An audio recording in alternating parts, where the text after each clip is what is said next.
Oi pessoas, tudo bem com vocês? Espero que sim.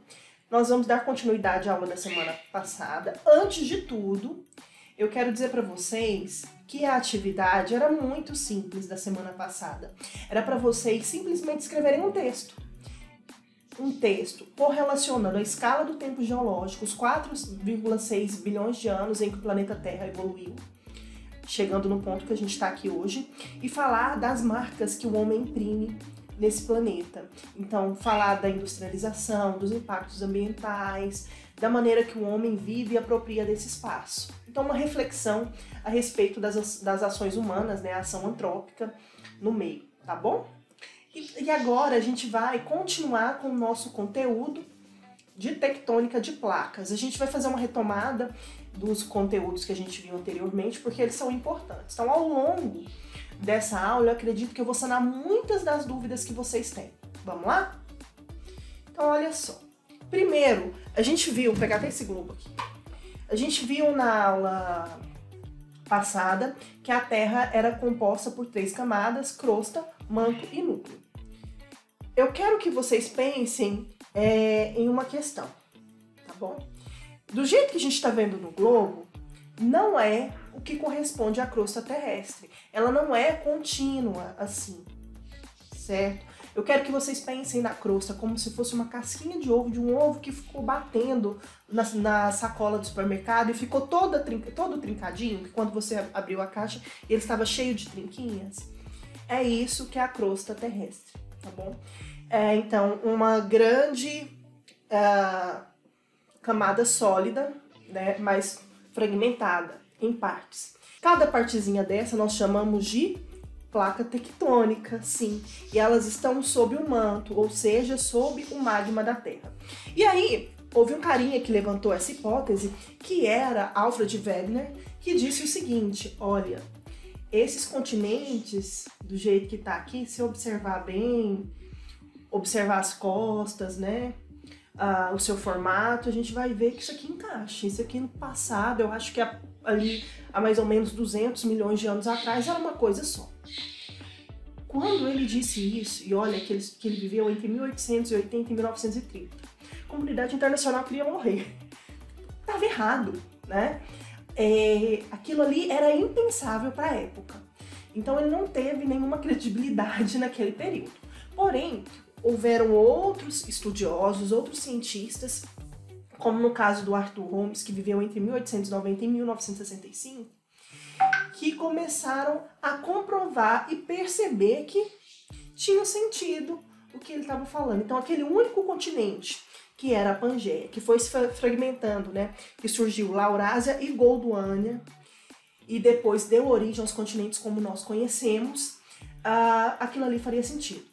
O que o Holmes disse? Ele disse que havia no fundo ali, após a crosta, ali no manto, havia uma movimentação de magma, que é que eu tinha explicado para vocês do movimento convectivo. Então, o magma próximo, faz de conta que agora a Terrinha é o núcleo, tá, do planeta. Aqui seria a crosta e aqui um manto. Então, o magma faz o quê? Ele fica fazendo movimentos circulares por convecção. Então, quando ele está próximo do núcleo, ele aquece e sobe, resfria próximo da crosta e desce. Ele faz esses movimentos convectivos constantemente.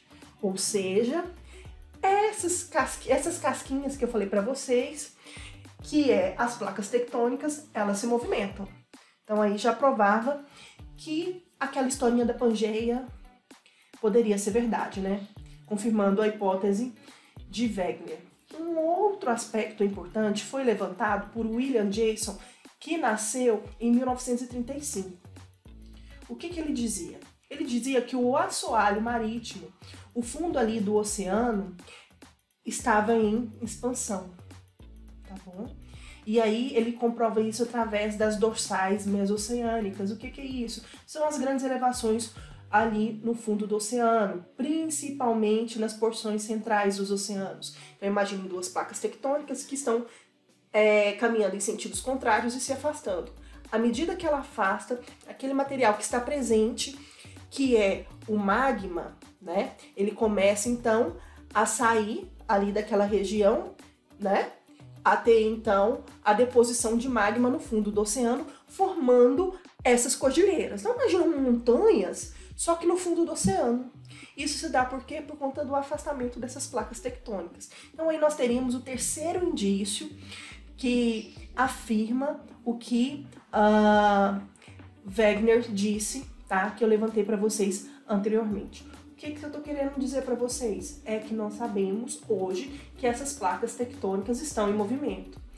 E ela nos dá indícios, e através desse fenômeno a gente começou a conhecer e entender outros, né? Que passaram a ser muito mais conhecidos até mesmo por vocês. Bom, então quando a gente pensar em placa tectônica, a gente tem que pensar então que a crosta não é contínua, ou seja, ela é descontínua. Como se fossem bloquinhos, né? Cada porçãozinha dessa aqui corresponderia a uma placa tectônica que estão sob um manto, né? Então, sob um magma. E aí nós sabemos que elas se movimentam através da convecção do magma, que foi aquilo que eu expliquei para vocês anteriormente. Um dos fenômenos que a gente conheceu, e vocês também, né? Um dos fenômenos, enfim, que se tornou muito repercutido e a gente vê bastante na TV, são as tsunamis. Então, como essas placas tectônicas, elas estão em movimento, a gente tem instabilidade no fundo do oceano também, que vão ocorrer alguns tremores. Esses tremores, né, porque na verdade essas placas, essas rochas aí estão sendo pressionadas e existe uma liberação de energia. Essa liberação de energia que provoca esses tremores que são repercutidos em ondas. Como isso ocorre no fundo do oceano, isso vai fazer com que reproduzam ondas muito grandes que a gente chama de tsunami. A princípio, quem está observando vai perceber um leve recuo do mar, tá? Por conta da gravidade, e depois vai vir uma onda muito grande, que geralmente avança pelo continente e vai trazer sérios problemas, tá? Para as pessoas que vivem nas áreas litorâneas. Graças à física é possível calcular quando um tsunami pode chegar em determinados lugares, porque primeiro ocorre um tremor. E aí depois é que virão as ondas. Então é possível sim determinar o tempo, a altura dessas ondas aí, tá bom? Através de cálculos matemáticos. Bom, agora nós vamos falar também de um outro fenômeno, que são os terremotos. Os terremotos, eles já não ocorrem lá no fundo do oceano, tá bom? Então, está na superfície. Então, a gente tem a área, que é o foco do terremoto, né? E aí nós temos o epicentro, que é onde geralmente a gente mais sente esses tremores.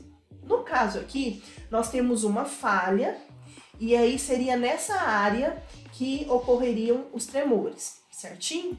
Vamos ler aqui para vocês entenderem melhor essa questão da tensão. A tensão entre as placas tectônicas em movimento acumula intensa energia.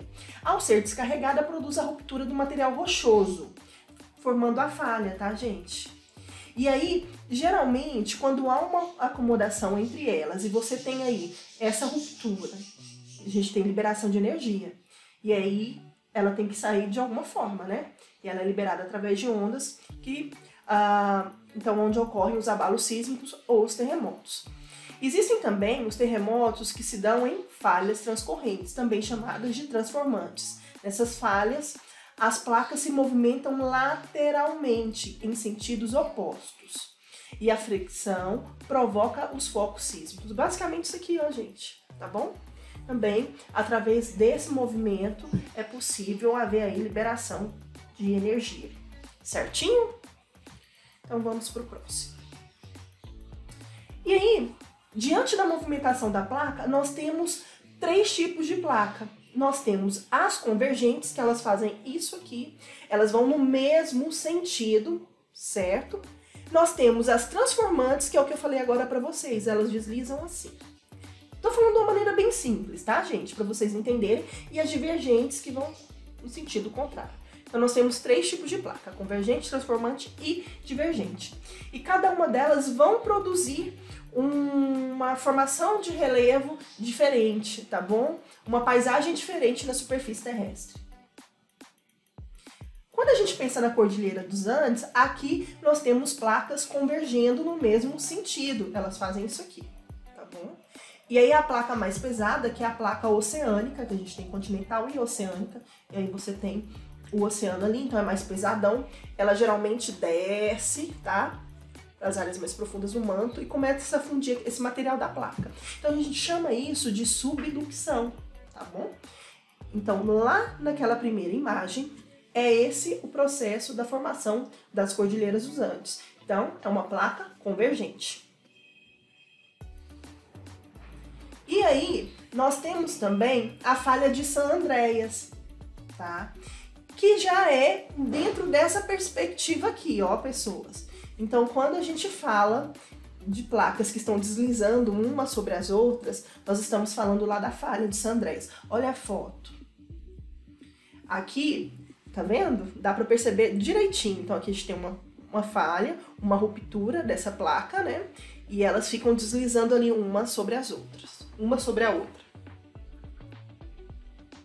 Bom, aqui nós temos uma foto do vulcanismo para poder lembrar vocês também que existem áreas que vão ter intensas atividades vulcânicas. De repente você pode perguntar assim, mas por que isso não tem no Brasil?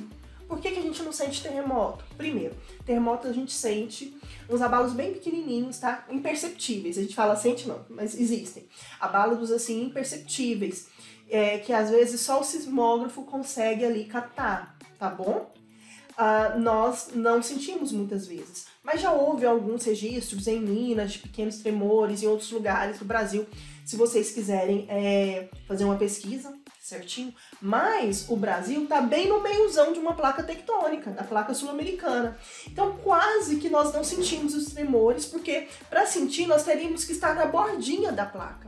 E o Brasil encontra-se centralizado. Então por isso que não existem tremores tão intensos assim, tá bom? E também nós não vamos ver vulcões ativos atualmente no Brasil, porque se trata também de um terreno muito antigo, tá bom? Mas onde é que vai ocorrer mais vulcões, professora? Na área do Círculo do Fogo, que é, na verdade, uma área que nós temos, tá?